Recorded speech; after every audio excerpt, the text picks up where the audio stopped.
itu menjadi suatu hak bagi seseorang yang berhadapan dengan hukum, apalagi menjadi status tersangka.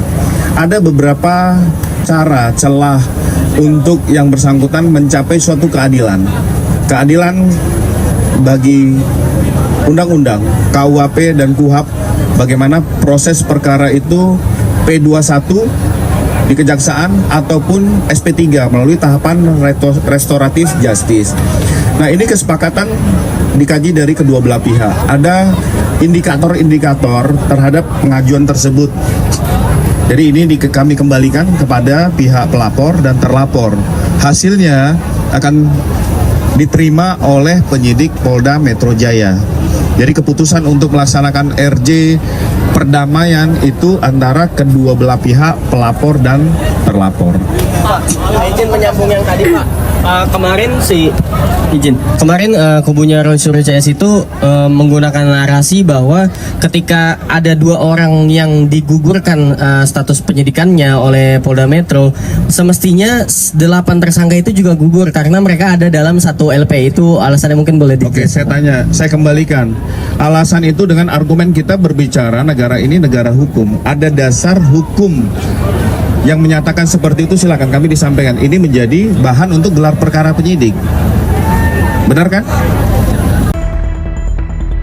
Kubu Roy Suryo secara resmi meminta agar penyidikan dihentikan dan polisi menerbitkan surat perintah penghentian penyidikan atau SP3. Permohonan penghentian penyidikan diajukan oleh Roy Suryo bersama Rismon Sianipar dan Dr. Tifa. Surat resmi permohonan dikirimkan kepada Irwasum Polri pada Kamis 12 Februari 2026. Permohonan itu menyusul dihentikannya penyidikan terhadap 2 tersangka lain sebelumnya. 2 tersangka yang telah mendapatkan SP3 adalah Egi Sujana dan Damai Hari Lubis.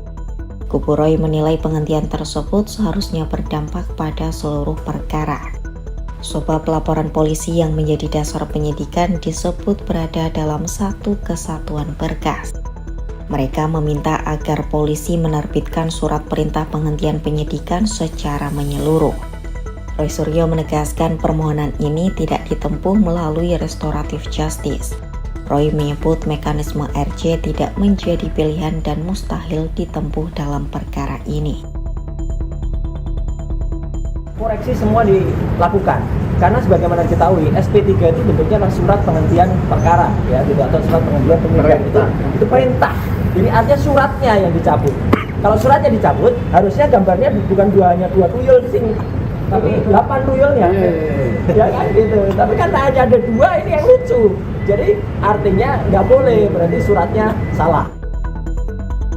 Sementara itu, Presiden ke-7 RI Joko Widodo memberikan respon terkait perkembangan tersebut. Jokowi menyatakan urusan maaf-memaafkan merupakan ranah pribadi setiap individu. Meski demikian, ia menegaskan proses hukum harus tetap berjalan sesuai ketentuan. Kalau maaf itu urusan pribadi lah, saya kira nggak ada masalah. Berarti masih ada peluang ya Pak? Ada peluang untuk memaafkan mereka bertiga ya Pak? Nggak ada masalah, memaafkan kan urusan pribadi, urusan hukum kan lain. Misal mereka datang seperti Egi Sujana ke